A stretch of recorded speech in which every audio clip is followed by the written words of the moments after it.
pessoal, aqui é a Natália Petris e hoje eu vou falar sobre esse livrão aqui, literalmente, né? Persépolis. Gente, o que falar sobre esse livro aqui? Sério, o ano mal começou e já é um dos meus favoritos desse ano, né? Já tô assim, acho muito difícil algum superar esse livro aqui. O que mais me chamou a atenção é que é uma autobiografia em quadrinhos, olha só, é em preto e branco, né? E a Marjane Satrapi, né, a autora, conta a vida dela desde aproximadamente uns 7, 8 anos de idade, até quando ela tinha mais ou menos uns 20 e pouco, um pouquinho antes dos 30. Esse volume aqui, né, publicado pelo Quadrinhos na CIA, da Companhia das Letras, é um volume completo, porque, pelo que eu tinha entendido, Persépolis é uns 3 ou 4 volumes. Aqui já são todos os volumes, né? Então não é daquelas histórias em quadrinhos simples, fáceis, que a gente lê rapidinho, né? Esse daqui eu demorei um tempo para ler, porque a gente precisa absorver toda a história, né?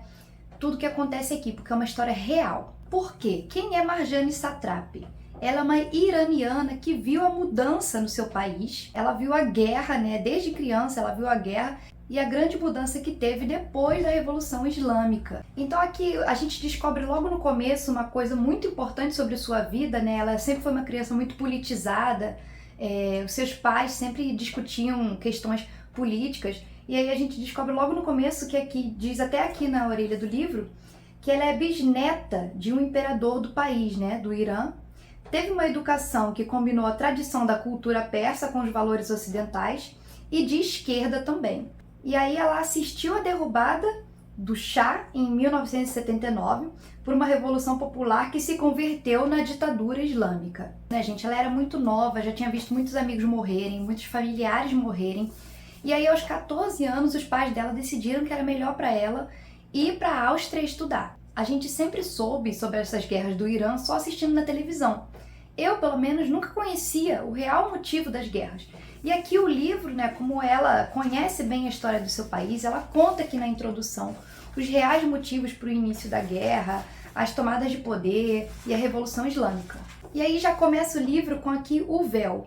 Porque o que aconteceu com ela? Ela viveu justamente essa transição, que foi uma transição assim muito retrógrada, né? Porque as mulheres do Irã se vestiam assim como a gente, assim normalmente, com roupas comuns, e tiveram que passar a usar o véu e aquelas roupas cobrindo, né, todas as suas curvas, todas as partes do corpo. E a única coisa que podia ficar à mostra mesmo era o rosto, e nenhuma mecha do cabelo podia ficar para fora, porque eles diziam que a mecha do cabelo atiçava os homens. Então, assim, no mês da mulher, né, eu resolvi falar sobre esse livro aqui primeiro. Eu ia falar primeiro sobre o Pedro Páramo, mas eu achei melhor falar sobre esse aqui primeiro, porque é uma situação em que as mulheres perdem a sua liberdade. Então, no regime islâmico, muito voltado assim uma religião extremista, os homens tinham que estar com a barba grande, porque demonstrava sinal de poder, mas eles continuavam utilizando roupas comuns.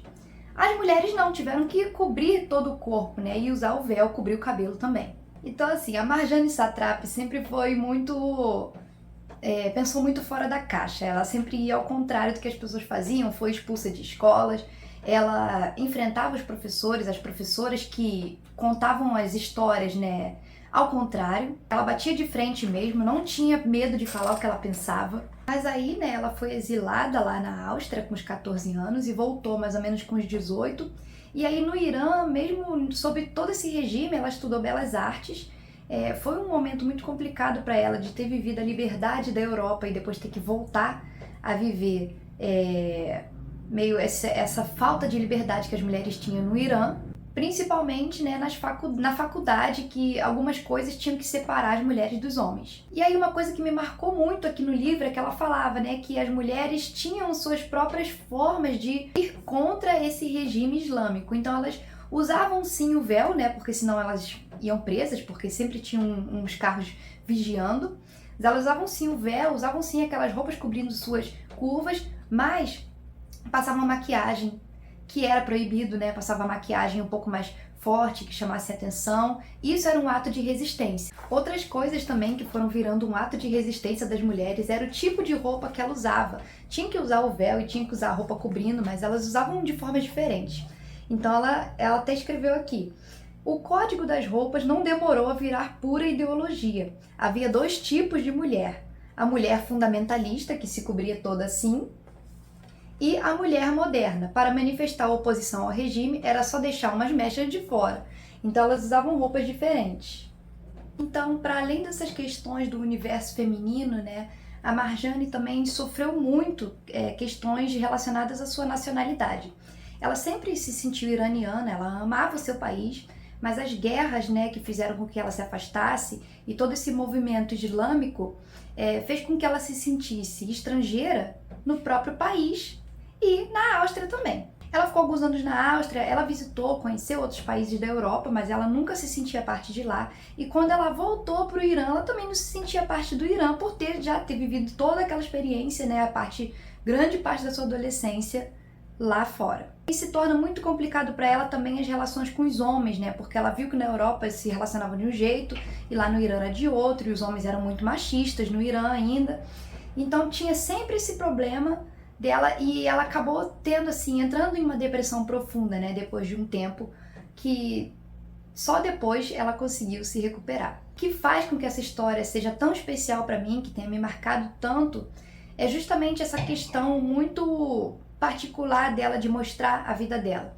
Ela começa mostrando desde quando ela tinha mais ou menos uns 7, né, como eu falei, uns 7 anos, mas mostra tudo com uma visão muito infantil, uma visão de criança, né, a perspectiva de criança sobre a guerra e a perspectiva de criança sobre os acontecimentos, né, que ela ainda não entendia muito bem, mas estava sempre atenta a tudo. Então aquele olhar atento de criança curiosa, mesmo que sem entender muito, assim, me emocionou em muitas partes. A visão dela de adolescente, quando chegou na Áustria e fez amigos que tinham um pensamento parecido, um pensamento meio esquerdista, e ela começou a estudar um pouco de filosofia para poder entender, um pouco de ciências políticas, e as pessoas com que ela foi criando amizade também, se sentindo um pouco mais confortável. A gente vai acompanhando a trajetória da vida dela e, pelo menos comigo, eu fui me lembrando também da minha própria vida, da minha própria história. E isso me emocionou muito, né? Porque a gente lembra, quando era criança, você pensa que não lembra de nada, que você não entende, mas você já entende muitas coisas. E aí ela foi contando da infância dela, adolescência, e eu fui ao mesmo tempo lembrando da minha infância e adolescência, né? Até chegar na fase adulta, a fase da faculdade, a fase do trabalho, a fase de ver os seus pais crescendo, ver os seus pais envelhecendo, ver os seus pais mudando, ver o seu país mudando, as coisas que eram de um jeito e hoje em dia não é mais. Isso tudo, assim, mexeu muito comigo. Óbvio que o livro é de uma grande importância, né, histórica, que para mim mudou muito a minha perspectiva sobre as guerras do Irã, que eu realmente não conhecia muito bem a história. E lendo aqui eu entendi muito melhor a questão do véu, a questão das roupas, que eu também não sabia. Eu me lembro quando eu li o conto da Aya, né, que eu pensava assim, nossa, isso é impossível acontecer, né? A gente já vive uma vida normal, é impossível a gente regredir dessa forma, né? Eu achava que isso era impossível.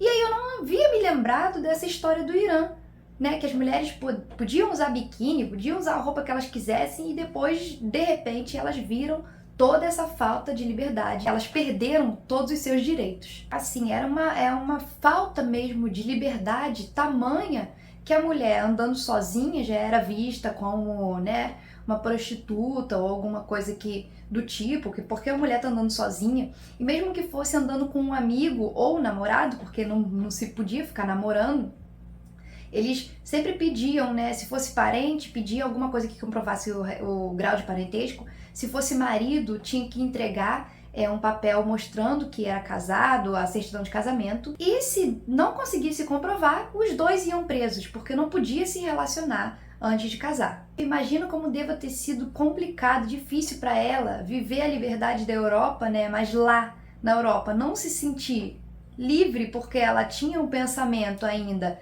da família dela, né, iraniana, mas também quando voltar para o Irã não se sentir parte de lá, porque ela já tinha vivido um pouco da liberdade da Europa. É uma leitura muito diferente do que eu já fiz, do que eu estou acostumada a fazer, ainda mais por ser uma história em quadrinhos que conta a vida de uma pessoa, né, é a vida real, é uma autobiografia, é história em quadrinhos. Esse caso aqui eu achei muito legal dela, né, como ela cursou Belas Artes e sempre gostou de desenhar, eu achei muito legal da parte dela criar uma história em quadrinhos para falar sobre sua própria vida e tornou tudo muito mais simples de entender, tudo muito mais fácil. É legal ver também como ela se desenha criança e ela se desenha adolescente, as mudanças no seu próprio corpo, a forma como ela vai enxergando a vida.